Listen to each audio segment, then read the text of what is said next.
অশান্ত বাংলাদেশ, ওই দেশের অভ্যন্তরীণ পরিস্থিতির নিয়ন্ত্রণের বাইরে। জেলমুক্ত একাধিক জঙ্গি, অস্থির পরিস্থিতিতে লুট হওয়া প্রায় ১,৫০০ আগ্নেয়াস্ত্র এখনও কোনো হদিশ পাওয়া যায়নি। সে দেশে সংখ্যালঘুদের ওপর ক্রমাগত অন্যায় অত্যাচার হতে চলেছে। এমন পরিস্থিতিতে ভারত বাংলাদেশ সীমান্তগুলিতে নিরাপত্তা ব্যবস্থা জোরদার করা হয়েছে। এ পরিস্থিতিতে অনুপ্রবেশের আশঙ্কা মালদহ সীমান্ত এলাকাগুলি থেকে। পাশাপাশি লুট হওয়া অস্ত্রশস্ত্র নিয়ে জঙ্গিদের অনুপ্রবেশেরও আশঙ্কা রয়েছে। পার থেকে তো জঙ্গিরা তো বহুত রকম হিন্দুদের উপর অত্যাচার করছে।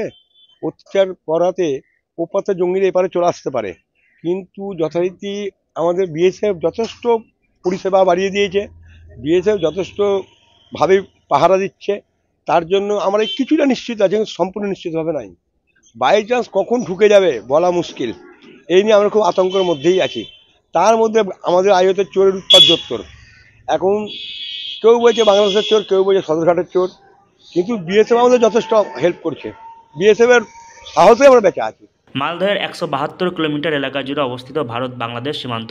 তার মধ্যে প্রায় ৩২ কিলোমিটার এলাকায় তার কাটা নেই এবং ১৮ কিলোমিটার এলাকা জুড়ে রয়েছে জলপথ।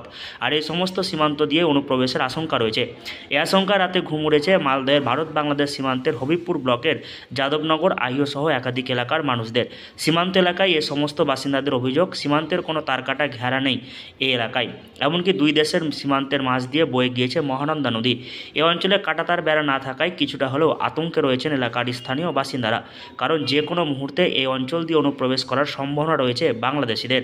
আতঙ্ক আছে এখানে, যেহেতু তার কাটার ঘেরে নেই। তো শুনলাম নাকি বাংলাদেশের অনেক জঙ্গিকে ছেড়ে দেওয়া হয়েছে, হিন্দুদের উপর অনেক অত্যাচার হয়েছে।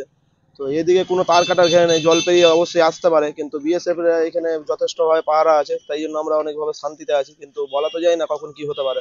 আতঙ্ক মানে অনেকটাই, আমাদের তো বর্ডারের পাশেই বাড়ি, এমনিতে তার কাটার ঘেরে নেই। তো কিছুদিন ধরে চোরও উৎপাত করছে, বলা যাচ্ছে না ওটা বাংলাদেশের কিনা ইন্ডিয়ার। তো ওরা নাকি বললো যে সদরঘাটের, কিন্তু সম্পূর্ণ তো বলা যাচ্ছে না। শুনলাম নাকি পুলিশের হাতে দেওয়া হয়েছে, কিন্তু শুনলাম যে ওরা বিএসএফ এ তারা খেয়ে এসছে। তো ওরা বাংলাদেশের কি সদরঘাটের সাথে তারা বলতে পারছি না, ওরাও জঙ্গিও হতে পারে। এই 1 মাস ধরে হচ্ছে। যদিও স্থানীয় বাসিন্দাদের দাবি, বর্তমানে বাংলাদেশের পরিস্থিতি খারাপ হলেও সীমান্ত এলাকায় বিএসএফের টহলদারি বাড়ানো হয়েছে, ফলে তারা কিছুটা হলেও নিশ্চিত রয়েছেন। হবিবপুর ব্লকের আহিও যাদবনগর গ্রাম দুটি একেবারে সীমান্ত লাগোয়া।